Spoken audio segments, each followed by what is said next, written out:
put the coffee down. Yeah, if you just put it down and if you just concentrate on Joe and forget the camera. Yeah. So if you just start by telling us your full name, please. It's Sarah Pattinson. Lovely. And we'll just start off, so tell me, you were all booked to go to India. What happened when you tried to check in? Yeah, we saved up our annual leave, arrived at the airport early in the morning, and then... Oh, sorry, the radio's on, yeah, it is. Do you want to go and pop it? Yeah, no, sure, just flick it off. And I am rolling. So you're all booked to go to India. What happened when you went to check in? Yeah, we turned up at the airport, all packed, backpacks on, and they literally told us we couldn't board the flight, took one look at the passport and said the visa was incorrect and there was a problem. What was your reaction to that? Oh, yeah, absolutely gutted. Your heart just sinks. We'd saved up our annual leave for a long time and you think, oh, we're not going to be able to go on our trip. Were you panicked? What did you think was going to happen? Well, at first we thought we were just going to have to cancel it. They literally said there's no way you can board your flight. So we thought we wouldn't be able to go on the trip. They weren't really offering any alternatives to us until somebody did say, well, actually, you could just fly into Cochin. We could arrange you another flight to fly to Cochin where the visa was written on the visa. And that's what you went for? Yeah, well, we were under a bit of time pressure. We had internal flights booked, so it was a bit of we had to make quite a quick decision, and we thought, well, rather than lose out on the whole holiday, we would change the flights and deal with the consequences afterwards. And were they, because I think I read that you were tempted to just fly to Mumbai and see what happened. Yeah, well, we did. We asked the staff. We said, can we just take the risk and fly in? I had been to India before and we knew we had filled in our visa applications correctly. So we asked if we could just board the flight and take a risk, but they said no, absolutely not. There was a risk of deportation and they didn't want to take that risk, so we couldn't board the flight. So you booked the flight to Cochin. What was the impact on your holiday of that? Yeah, well, we flew to Cochin and then we had to get an internal flight then from Cochin to Mumbai to connect up to get our next connecting flight. So that whole journey took us a lot longer than the original journey that we had planned. And after searching on the internet for a long time and planning the trip quite meticulously, it was a real blow. The first 48 hours really was awful. So it took a good... How long were you there for in total? It was 3 weeks. We were there for a 3-week holiday, yeah. And it really wiped out the first 2 days of your trip? It did, yeah. Lots of travelling on the first 2 days, an overnight in an airport. And we also lost a bag on the way to Cochin, which made matters even worse. And where did the bag go? The bag actually went to Mumbai, where we were supposed to be flying to. When you found that out, what was your reaction? Well, again, it was a lot of paperwork, another couple of hours with in an airport with the admin staff. It's not an easy thing to do in India, filling in paperwork. And then we had to try and work out how we were going to get the bag back in time to then travel on from Mumbai. And how much did that all cost? Changing the flights cost us an additional £600 on top of already the flights and the internal flights that we had booked. And did you have to buy an internal flight from Cochin to Mumbai to start your journey? Was that on top? Yes, we had to get the new international flights to Cochin, and then we had to purchase additional flights from Cochin to Mumbai.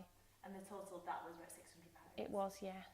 And so you had a lovely holiday, I'm presuming, after that? Oh, it was absolutely fabulous once we got there and got settled and got back onto our original itinerary, but the first 48 hours really wasn't a lot of fun at all. That must have really taken it out of you when you want to start a holiday, but you spend the first 2 days stressed out. Yeah, that's right. We were supposed to have some time in Mumbai, but obviously that time was cut short, and Mumbai, it's quite a busy place, so we were trying to pack it in, but obviously very tired. So yeah, no, it made that first little bit of the holiday nowhere near as enjoyable as it should have been. And when you got back and looked into this, what did Qatar Airways say? Yeah, well, we wrote to the airline straight away. They basically said there was an issue with our visa and it's the passenger's responsibility to make sure their documents are correct. So basically, we should pursue the High Commission of India if we thought that the visa, if we had filled in our applications correctly and they had issued us with the wrong visa. And what did the embassy say, the commission say? Very hard to get hold of anyone at the High Commission of India, and they basically just said it was a valid visa for India and we should have been allowed to board the flights. It was the issue with the airline. And when you heard that, what was your feeling about that? Well, obviously we felt like stuck in the middle then. They're both blaming each other, and you know, we really had nowhere else to go. They were both not willing to accept liability, so it felt very stuck.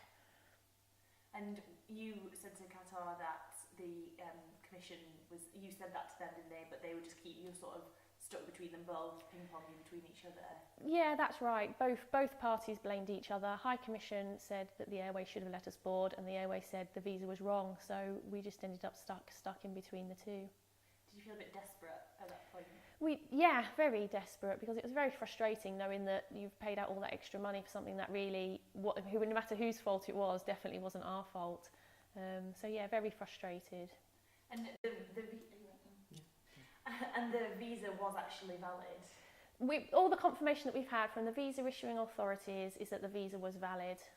That the coaching stamped on the visa really wasn't an issue. It was a multiple entry visa, so in theory allowed numerous trips in and out of the country, and the High Commission's confirmed that we should have been allowed in.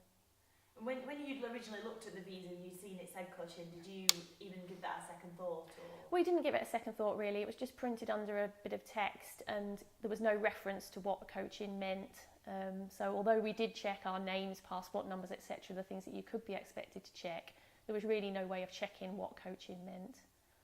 So you just presumed that it would be correct because you'd filled in the form correctly? Yeah, we had filled in the form with the entry point being Mumbai and the exit point being Cochin. So just presumed that what's printed on the visa maybe was the exit point, but didn't really give it a second thought. Fantastic. I'm just going to see if there's anything Sorry, keep on. How did the whole experience make you feel? I don't like it when I feel that, you know, that things have been unjust. I'm just very frustrated with the situation. Would think twice about going back to India, to be honest, and would think twice about flying with Qatar Airways, because I don't think they did act reasonably from what I've heard. And what do you want to happen now? Well, I think the issue lies with Qatar. I think the visa was valid, and really we should be given compensation for the additional flights that we purchased. That's everything. Just to get your reaction again, just to that moment when you've handed over your passport at check-in and they say, I'm sorry, you're not getting on the flight. What was your reaction at that point? Yeah, your heart sinks. You've been looking forward to it for a long time, built up lots of annual leave from work, not had a holiday in a number of months, and your heart just sinks. You think that your holiday is not going to happen. So just gutted. I just wondered if maybe I'll bring on to Oh, no, it's fine. I'm just trying to... So there was the cost of the international flight and the internal flight, and in total that was about £600 for both of you. Yeah, we had to pay for an additional flight from... Sorry, I didn't know we were... yeah. We had to fly... We had to pay for an additional flight from Manchester to Cochin, and then an internal flight on top of that from Cochin up to Mumbai, because we already had pre-booked flights from Mumbai onwards. So the cost of the two additional flights that we had to purchase was over £600 for the two of us.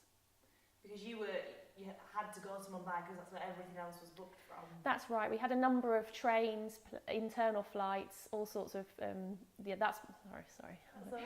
We had a number of flights and trains booked on the itinerary that started from Mumbai, so really we needed to get back to that position to start our trip. It was just a race to Mumbai. It was. Yeah. Yeah. You're a first. I might just ask a question. And then, Yeah.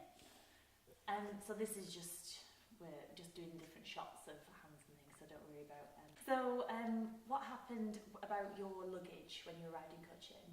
Oh, that was an absolute nightmare. We had to fill in a lot of forms, and then they wanted to send the bag to Cochin the following day, but there was only one flight that came in, so we couldn't wait for the bag because we needed to get the internal flight back to Mumbai. So we persuaded them to